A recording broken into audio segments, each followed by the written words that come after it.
सो कल करे सो परसों, ऐसा ऐसा करते करते निकले हैं बरसों। लेकिन जिसने आज के आज किए, कल के कल किए और परसों के परसों किए, उसी को याद किए जाते हैं बरसों। और इसीलिए हम लोग आज का काम आज करते, यानी कि पिछले वीडियो में जो जहां हमने छोड़ा था उसे अब आगे बढ़ाने का काम करते हैं। तो चलिए करते हैं इस वीडियो की शुरुआत। तो हमेशा की तरह हम लोग पहले ये जानेंगे कि प्रीवियस वीडियो में हम लोगों ने पढ़ा क्या था। तो प्रीवियस वीडियो में हम लोगों ने यह देखा कि हिस्टोरियंस के द्वारा डिस्कवर किया गया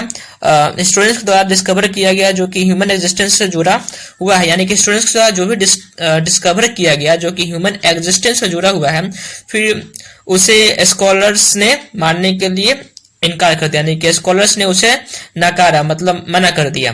फिर उसके बाद हम लोगों ने निंडर वैली का स्टोरी पढ़ा, जिसमें दो सेंट्रल कैरेक्टर थे। पहला local school master and natural historian Karl Fuhlrott and second professor Hermann Schaaffhausen. फिर चार्ल्स डार्विन के बुक के बारे में हम लोग जाने थे, और लास्ट में पिक्चर के साथ साथ निंडर वैली में जो खोजा गया था क्या स्कल का, उसको भी देखे थे, साथ साथ एक्टिविटी को भी डिस्कस किए थे। और अब हम लोग उसके आगे पढ़ते हैं, ठीक है। हमेशा की तरह इस बार फिर सबसे पहले बुक रीडिंग, फिर उसके बाद मीनिंग समझेंगे। तो टाइटल दिया हुआ है क्या, the story of human evolution, the precursors of modern human beings. यानी कि सबसे पहले टाइटल को समझते हैं। The story of human evolution मतलब वैसा स्टोरी जो कि यह बताएगा कि ह्यूमन कैसे इवॉल्व हुए, यानी पहले के लोग और अभी के लोग ऐसे, मतलब पहले के लोग अभी के लोग जैसे नहीं थे। पहले लोग एनिमल्स के रूप में थे और उनका कैसे कैसे इवोल्यूशन हुआ, और वही लोग हम लोग जैसे कैसे बन गए, उसी के बारे में पढ़ेंगे। दूसरा जो दिया हुआ है the precursors of modern human beings, मतलब ह्यूमन बींग्स का एंसेस्टर या पूर्वज कह ले।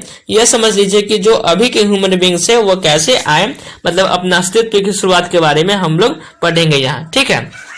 तो यानी कि हम लोग समझ चुके हैं क्या कि सेक्शन में क्या पढ़ने वाले हैं, ठीक है।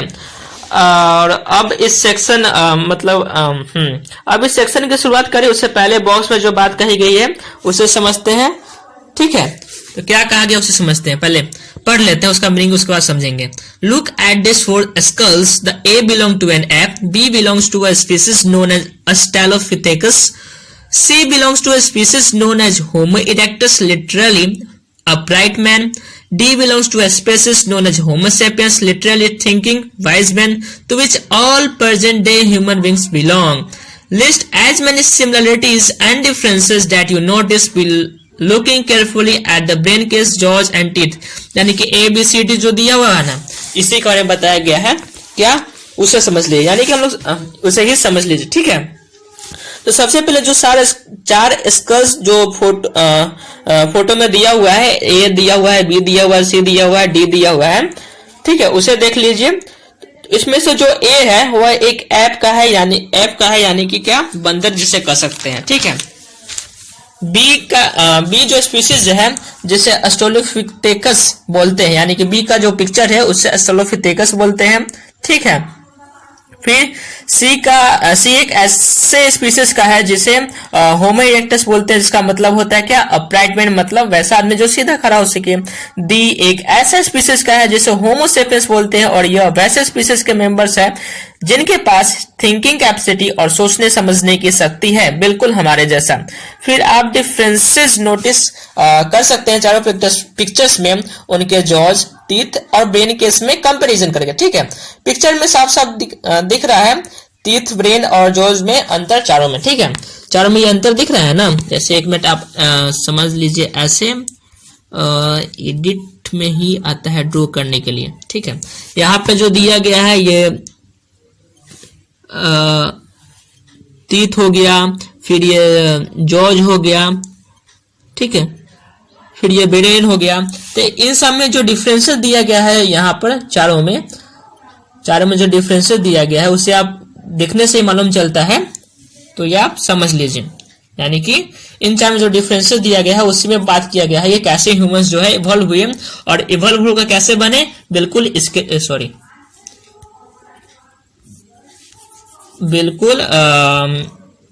इसके जैसे बन गया, डी के जैसे। कैसे बने वही दिया गया है इसमें कि पहले इसके जैसे थे, फिर ऐसे हुए, फिर ऐसे हुए, फिर ये ऐसे बन गए। तो इसमें बस इतना ही बताया गया है इस बॉक्स में, ठीक है।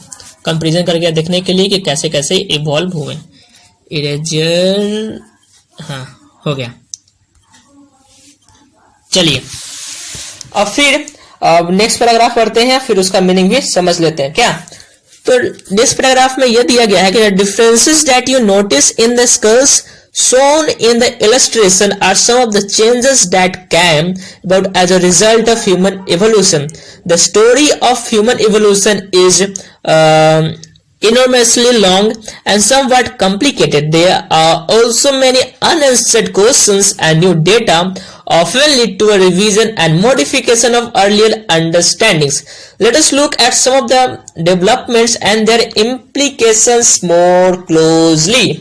यानी कि इसमें क्या दिया गया है, इस पैराग्राफ में यह बताया गया है कि जो आप डिफरेंसेस देख रहे हैं स्कल्स में, उसे वही रिजल्ट या परिणाम कर सकते हैं ह्यूमन एवोल्यूशन का। मतलब इसी तरह से बदलते बदलते स्ट्रक्चर से हम लोग जैसे स्ट्रक्चर का डेवलपमेंट हुआ है, इतना बड़ा जो चेंजेस हुआ है उसका स्टोरी यानी कि ह्यूमन एवोल्यूशन का जो स्टोरी है वो काफी बड़ा, साथ ही साथ कॉम्प्लिकेटेड भी है, क्योंकि अभी भी बहुत सारे ऐसे क्वेश्चंस हैं ह्यूमन एवोल्यूशन के बारे में जिसका आंसर नहीं मिला है। साथ ही साथ जब भी नई डेटा आती है तो वो पुराने डेटा को मॉडिफाई या चेंज करने की ओर ले जाती है, ठीक है। तो चलिए हम लोग डेटा को समझते हैं और जानते हैं कब क्या हुआ, कब क्या है, यानी कि नेक्स्ट पैराग्राफ में जो दिया गया है पहले हम लोग उसे पढ़ लेते हैं, फिर उसके बारे में समझेंगे, ठीक है। तो it is possible to trace these developments back to between 36 and 24 MYA, यानी कि millions years ago. We sometimes find it difficult to conceptualize such long spans of time. If you consider a page of your book to represent 10,000 years, in itself a vast span of time. 10 pages would represent 1 lakh years and 100 pages would equal 1 million years. To think of 36 million years, you would have to imagine a book of what? 3,600 pages long. That was when primates, a category of mammals, emerged in Asia and Africa. Subsequently, by about 24 million years ago, there emerged a subgroup amongst the primates called hominoids.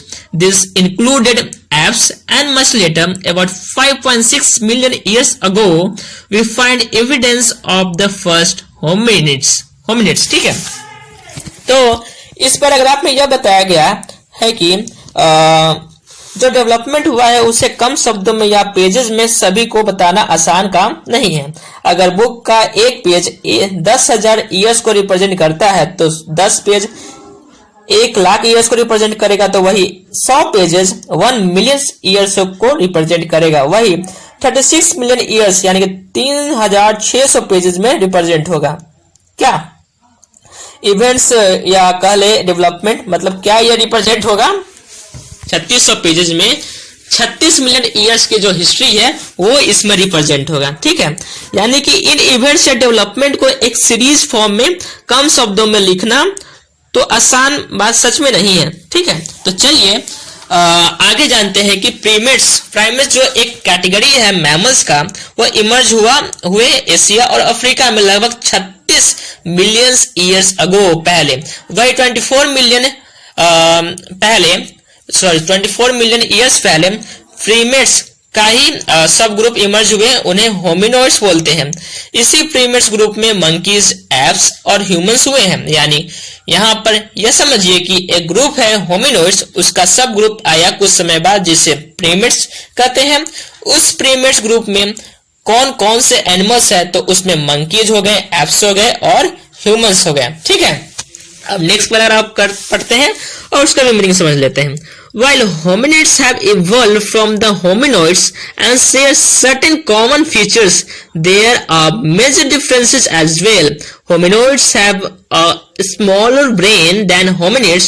They are quadrupeds walking on all fours but with flexible forelimbs. Hominids by contrast have an upright posture and bipedal locomotion, walking on 2 feet. There are also marked differences in the hand which enabled which enables the making and use of tools. We will examine the kinds of tools made and their significance more closely later. ठीक है, इस paragraph में यह बताया गया कि hominids जो सब ग्रुप है प्रीमेट्स का, उसी से इवॉल्व हुए हैं। ठीक है, होमिनिड्स यानी होमिनोइड्स से इवॉल्व हुए हैं। कौन? होमिनिड्स। लेकिन इन दोनों में डिफरेंस क्या है, तो चलिए इसी भी जान लेते हैं जो कि इस पैराग्राफ में बताया गया है। तो होमिनिड्स, तो होमिनिड्स ग्रुप में जो एनिमल्स है उनका ब्रेन होमिनोइड्स ग्रुप के एनिमल से बड़ा होता है। ठीक है, वहीं पर होमिनिड्स ग्रुप में जो एनिमल्स है उनका ब्रेन छोटा होता है। होमिनोइड्स ग्रुप में जो एनिमल्स है उनका ब्रेन छोटा होता है होमिनिड्स के कंपैरिजन में। ठीक, होमिनिड्स के पास 2 पैर होते हैं और वो सीधे होकर चलते थे। साथ ही साथ होमिनिड्स के ग्रुप में एनिमल्स का हैंड का भी डेवलपमेंट हो गया था, जिसके कारण टूल्स का यूज करके और बनाने की कला का भी डेवलपमेंट हो गया था। वही होमिनोइड्स के पास 4 पैर होता है और उनका फोरलिम्स फ्लेक्सिबल होता है, यानी कि होता था, अभी तो नहीं है, होता था ही। तो बस इसमें क्या दिया गया है, इसमें बस यही दोनों का डिफरेंस दिया गया है होमिनिड्स के बारे में और होमिनोइड्स के बारे में, जिससे आप लोगों ने अभी जान लिया। तो बस इस वीडियो में फिलहाल इतना ही। Thanks for watching the video and stay connected with me if you want to learn more and more in the history and also want to clear the doubt in the history. Okay, bye bye, thank you. So